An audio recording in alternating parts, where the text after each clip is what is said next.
एक दिन एक अमीर आदमी भगवान शिव के दर्शन करने के लिए मंदिर में गया।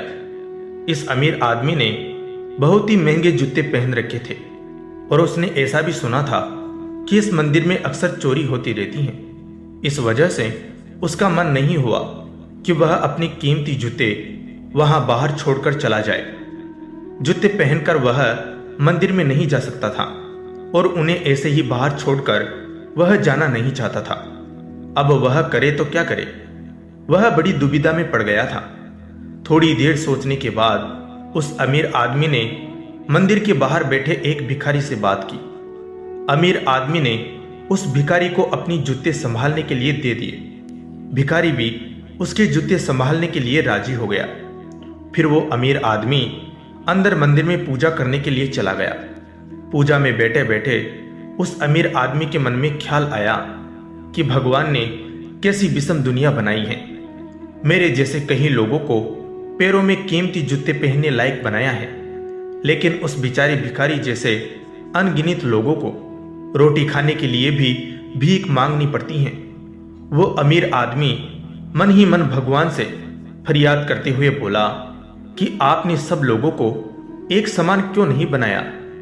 आपने सभी को एक जैसी सुविधा क्यों नहीं दी?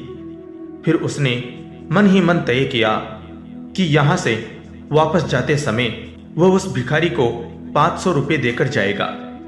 पूजा खत्म होने के बाद जब अमीर आदमी बाहर आया तो ना उसे अपनी जूते दिखे, ना ही उसे वह भिखारी दिखा। उस अमीर आदमी को लगा कि भिखारी किसी काम से कहीं बाहर गया होगा, इसलिए थोड़ी देर तक उसने वहीं खड़े रहकर भिखारी का इंतजार किया। काफी देर तक इंतजार करने के बाद भी जब भिखारी वापस नहीं आया तो उस अमीर आदमी को पता चल गया कि भिखारी उसे ठग के चला गया है। दुखी होकर अमीर आदमी नंगे पैर ही अपने घर की तरफ चल पड़ा। रास्ते में उस अमीर आदमी ने देखा कि फुटपाथ पर एक जूते चप्पल बेचने वाला बैठा है। अमीर आदमी एक जोड़ी चप्पल खरीदने के लिए उसके पास पहुंचा। वहां पहुंचते ही उस अमीर आदमी की नजर उसके जूते के जैसे ही जूते पर पड़ी। अमीर आदमी पहचान गया कि यह उसी के जूते हैं। पूछने पर बेचने वाले ने पहले मना किया, लेकिन बार बार पूछने पर और दबाव देने पर उसने माना कि यह जूते उसे एक भिखारी 500 में बेचकर गया है। अब वह अमीर आदमी बिना चप्पल खरीदे मुस्कुराते हुए वहां से अपने घर की तरफ नंगे पैर ही चला गया। उसे भगवान से की गई अपनी फरियाद का जवाब मिल चुका था। उसे समझ में आ गया था कि जब तक लोगों के कर्म एक जैसे नहीं होते तब तक सब एक समान नहीं हो सकते।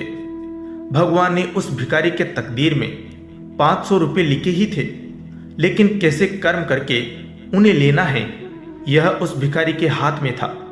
अगर वह चोरी ना भी करता फिर भी उसे 500 रुपये मिलने वाले थे। शायद उसके ऐसे ही बुरे कर्मों की वजह से आज वो एक भिखारी था। तो दोस्तों, कैसी लगी आपको कहानी? लाइक करें, चैनल को सब्सक्राइब करें। धन्यवाद।